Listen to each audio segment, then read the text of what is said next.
Ja, hallo zusammen. Heute möchte ich euch zeigen, wie ihr mit der Venue 2 Plus in diesem Fall, die ich jetzt anhabe, eine Point-to-Point-Navigation oder eine Routennavigation durchzuführen. Das heißt, eine Route, die ihr zum Beispiel auf Komoot geplant habt, könnt ihr euch entsprechend auf die Uhr navigieren lassen. Ich werde euch zeigen, wie ihr das Ganze entsprechend einrichtet, beziehungsweise wie das auch in der Praxis aussieht. Die App selber ist für die Venue, Venue 2, Venue 2 Plus, Venue 2S und die Venue SQ Music Version erhältlich. Das heißt, für die Venue SQ normale Version geht leider nicht, weil der Speicher zu klein ist. Aber auch für die Vivo Active 4 und 4S ist das Ganze möglich. Es ist eigentlich ganz einfach. Ihr müsst jetzt hier in den Connect IQ Store hineingehen, eure Uhr entsprechend auswählen und dann geht ihr einfach auf Apps und sucht hier nach Navigation. Da müsst ihr einfach nur runterscrollen, bis hier der BF Outdoor Map kommt und diese App müsst ihr einfach hineingehen und installieren. Und dann wird das Ganze auch schon direkt auf die Uhr übertragen. Ihr seht es dann rechts unten in so einem kleinen Progress-Balken, in so einem kleinen grünen Balken, das ist wirklich sehr klein, wie weit die Installation ist. Und dann ist die App entsprechend, sobald es beendet ist, auf der Uhr. Ihr könnt hier einige Einstellungen der App vornehmen. Ihr könnt dann hineingehen und diverse Felder definieren, also was ihr dann haben möchtet, ob ihr Distanz haben möchtet, Pace auf Minuten pro Kilometer etc. etc. Das habt ihr wirklich eine freie Wahl. Wie ihr die App nun dann einrichten könnt, beziehungsweise hier die Strecken draufkommen, das zeige ich euch in einem weiteren Videoverlauf. Zudem zeige ich euch dann noch einen kleinen Eindruck, wie das Ganze in der Praxis aussieht. Ja, um die App nutzen zu können, müsst ihr euch einmal auch bei Befitter anmelden bzw. registrieren. Ich habe jetzt die Seite mal aufgemacht, das ist befitter.de und wir sehen jetzt hier die Übersicht und hier oben gibt es dann einmal Sign Up, da gehen wir jetzt einfach mal rein und da könnt ihr euch entsprechend registrieren mit der E-Mail-Adresse, mit dem Passwort, mit eurem Namen und um welchem Land ihr seid. Dann könnt ihr auch noch einstellen, in welcher Distanz ihr das Ganze angeben möchtet, beziehungsweise ob ihr Kilometer oder Meilen möchtet. Und hier müsst ihr dann euren Watchcode eingeben. Das ist jetzt ganz wichtig, wenn ihr das nicht macht, funktioniert die ganze App nämlich gar nicht. Wie geht das? Das ist eigentlich ganz einfach. Ihr müsst hier in die App von der Uhr reingehen und einfach nach oben swipen und dann bekommt ihr hier diesen Code angezeigt. Wir sehen das hier auch nochmal. Hier wird entsprechend der Code angezeigt. Und den Code müsst ihr 1:1 hier übertragen, auch mit den Bindestrichen dazwischen. Und dann könnt ihr entsprechend hier das Ganze verwenden, beziehungsweise hier euch registrieren. Wenn ihr dann registriert seid, könnt ihr euch hier ganz normal einloggen. Da geht ihr einfach auf Login und dann kommen wir einfach mal rein. Dann sehen wir jetzt hier, bei mir sind schon jetzt 2 Strecken hinterlegt. Einmal Venue 2 Plus Navigationstest und hier einmal den Engelsweglauf. Wie funktioniert das jetzt? Ganz einfach. Ihr könnt hier GPX-Daten hochladen. Das heißt also, wenn ihr jetzt Strecken auf Komoot oder bei Garmin Connect gemacht habt, könnt ihr hier entsprechend herunterladen und hochladen. Ja, das machen wir jetzt einfach mal. Ich bin jetzt hier auf meine geplanten Strecken auf Komoot gegangen. Das ist eigentlich ganz einfach. Hier rechts oben auf geplante Touren gehen. Dann nehmen wir jetzt einfach mal das Halbmarathon-Training, das ich jetzt hier gemacht hatte. Dann gehen wir entsprechend hier auf GPS-Daten herunterladen, dann drücken wir einfach hier drauf auf Download. Wenn wir das Ganze dann entsprechend heruntergeladen haben, gehen wir nochmal auf Befitter und dann gehen wir hier einfach auf Browse und dann ist hier auch schon die GPX-Datei hinterlegt. Dann drücken wir einfach auf Öffnen und dann können wir hier auf Upload gehen und dann wird auch schon das alles hochgeladen. Jetzt habt ihr hier eine kleine Übersicht und ihr könnt euch immer nur für eine der Strecken entscheiden. Also ihr seht einmal hier die Länge der Strecke, 6,65 Kilometer und 22,3 Kilometer. Ihr könnt euch das Ganze dann auch nochmal ansehen. Es gibt hier einmal das Auge, da können wir einfach mal drauf gehen auf das Auge und dann sehen wir hier nochmal eine Übersicht der Strecke. Das ist jetzt hier die Karte in meiner Gegend und dann sehen wir hier mit Rot die Strecke nochmal hinterlegt. Dann wisst ihr auch genau, welche Strecke das gewesen ist. Nun könnt ihr dann links euch entsprechend entscheiden, welche Strecke ihr haben möchtet. Da gibt es hier diese Häkchen und dann wählt ihr das entsprechend aus, was ihr braucht und das wird dann auch mit der Uhr hochgeladen, beziehungsweise zeige ich euch dann auch gleich, wie das Ganze funktioniert. Ihr findet die App dann ganz einfach, indem wir hier oben auf das Workout gehen und dann sehen wir jetzt hier auch schon meine ganzen Workouts und bei mir ist es dann hier bei den 4 Punkten unter BF Outdoor. Das starten wir jetzt einfach mal und dann könnten wir jetzt theoretisch hier das Ganze direkt starten. Das machen wir jetzt aber nicht. Wir sehen jetzt einmal hier, dass die ganzen Felder, die ich ausgewählt habe, hier vorhanden sind. Ihr könnt die dann auch entsprechend konfigurieren in der App, das habe ich euch gerade gezeigt. Und ich kann hier ein paar Einstellungen vornehmen. Einerseits kann ich jetzt hier unten mal lange draufdrücken, dann komme ich hier in so ein Auswahlmenü. Dann gibt es hier 4 Möglichkeiten, das Ganze einmal zu schließen. Und ich kann hier die Sportarten wählen. Das ist einmal hier Laufen, Radfahren, Wandern und Skifahren. Und hier greift die Uhr, also beziehungsweise die App auch wirklich auf das Garmin oder beziehungsweise auf die Garmin-Daten zurück. Das heißt, wenn ihr laufen geht, bekommt ihr entsprechend das auch in der Garmin-App als Laufen angezeigt.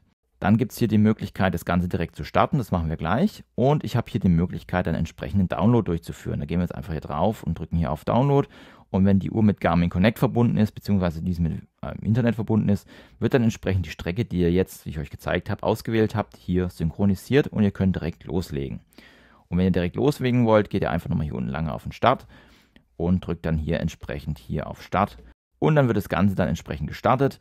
Und wir sehen jetzt hier, es wartet auf ein GPS-Signal, weil ich jetzt entsprechend im Keller bin. Wie das Ganze jetzt in der Praxis aussieht, das zeige ich euch jetzt. Ja, so jetzt starten wir das Ganze mal. Es kann höchstens sein, dass wir heute ein bisschen mit dem Wind Probleme kriegen, mit dem Ton. Ich bitte mich dazu entschuldigen. Wir haben nur noch das Sturmtief, das hier durchfliegt. Ja, dann sehen wir auch schon mal die Problematik der Venue 2. Und zwar, das ist tatsächlich die Sonne. Also hier ist schlecht zu lesen. So, ein bisschen Schatten rein. Ja, dann sehen wir jetzt auch schon BF Outdoor habe ich drauf. Und ich habe die Strecke schon synchronisiert. Sehen wir unten auch noch das GPS, ist gerade noch nicht gefunden. Und jetzt lassen wir mal das GPS suchen und dann geht es auch schon los. Ja, wir sehen immer, hier kommt dann direkt aufgeploppt, wenn ich dann irgendwo abbiegen muss. Und wir sehen jetzt, hier müssen ein Stück geradeaus laufen. Also wir laufen jetzt hier geradeaus und dann geht es hier gleich rechts.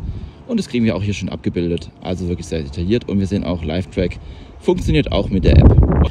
Ja, hier vorne kommt gleich die Kreuzung. Und jetzt schauen wir einfach mal, wie das hier funktioniert. Und jetzt sehen wir jetzt hier schon einen Abbiegehinweis. Und wir haben hier vorne die Kreuzung. Es geht einmal hier links, rechts, geradeaus.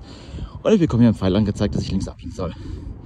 Auch so mit einem kleinen Standort, wo man ist, dass man ein Stück gerade muss, 38 Meter. Und das Orange sagt eigentlich, dass wir jetzt stehen. Okay. Ja, was macht man bei so einem Wetter? Man läuft am besten draußen. Nicht zwischen den Bäumen und nicht im Wald. Richtig eklig. So. Und wie gesagt, die Felder könnt ihr komplett selber einstellen. Ich habe jetzt mal einen Standard gelassen, aber so wie ihr es halt haben möchtet, könnt ihr es euch entsprechend einstellen. Und weiter geht's. Ja.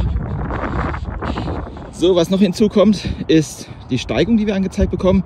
Wir haben hier das Profil und wir sehen jetzt hier den roten Strich. Das ist da, wo ich jetzt bin. Links davon bin ich gelaufen, rechts steht noch vor mir. Gut, ich habe jetzt nicht so viel Steigung hier auf der Uhr. Aber so habt ihr einen Überblick. Oben steht auch Minimal-, Maximalsteigung.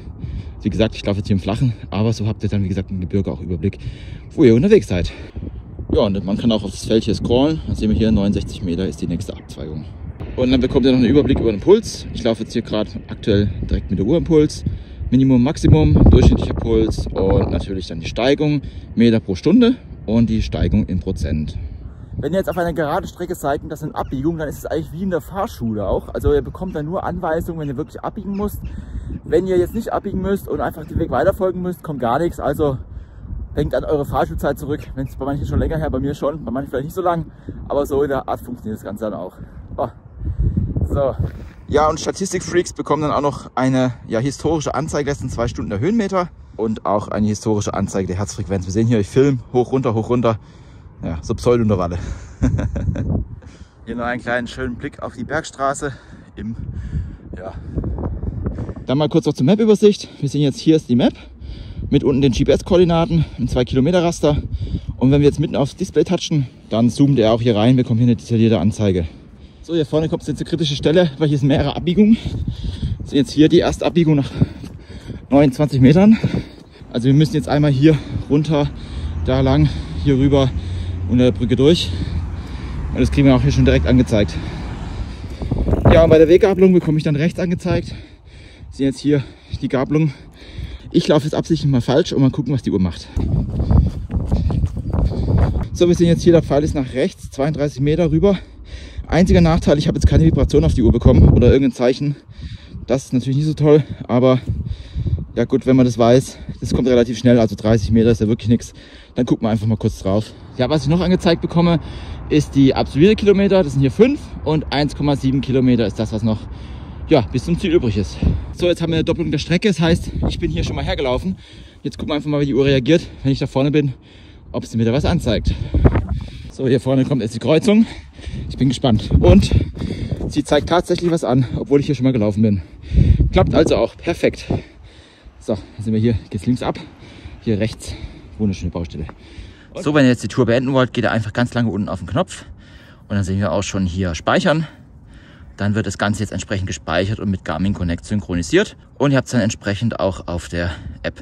Ja, jetzt habe ich euch gezeigt, welche Optionen es gibt, hier entsprechend Navigation auf die Venue 2 Plus zu bekommen. Ich finde es, wie gesagt, schade, dass Garmin das überhaupt nicht in die Uhr integriert hat, weil die Uhr ist ja vom Preis doch jetzt nicht so günstig und ich könnte eigentlich schon erwarten, dass die Uhr das entsprechend anbietet, ohne dass man jetzt hier direkt auf die Epix 2 in die zweite Generation gehen muss, nur weil man jetzt hier ein OLED-Display haben will. Gut finde ich vor allem auch, dass die Streckenverläufe sehr gut angezeigt werden, also das Repertoire an Pfeilen ist doch wirklich sehr gut gelungen. Gerade wenn ihr heikle Stellen habt, bekommt es dann wirklich sehr gut angezeigt. zeigt. Falls ihr noch mehr interessante Videos um die Venue 2 Plus sehen wollt oder beziehungsweise wenn ihr Fragen habt oder Videowünsche, schreibt es auch immer gerne in die Kommentare. Ich würde mich da auf jeden Fall freuen. Wenn euch generell die Venue 2 Plus interessiert, dann habe ich hier oben mal ein Review gemacht, da könnt ihr mal reinschauen, wie die Uhr ansonsten aussieht, beziehungsweise ich habe auch eine Garmin-Playlist, da könnt ihr mal euch die ganzen Garmin-Videos anschauen, die ich so rund um Garmin habe, beziehungsweise wenn ihr neu auf dem Kanal seid, ich habe hier unten auch noch eine Playlist, ja, für alle Leute, die neu sind, um mal einen kleinen Eindruck von meinem Kanal zu bekommen. Ich würde mich auf jeden Fall freuen, dich hier wieder begrüßen zu dürfen. Ansonsten wünsche ich alles Gute, bleibt gesund, tschüss, bis zum nächsten Mal.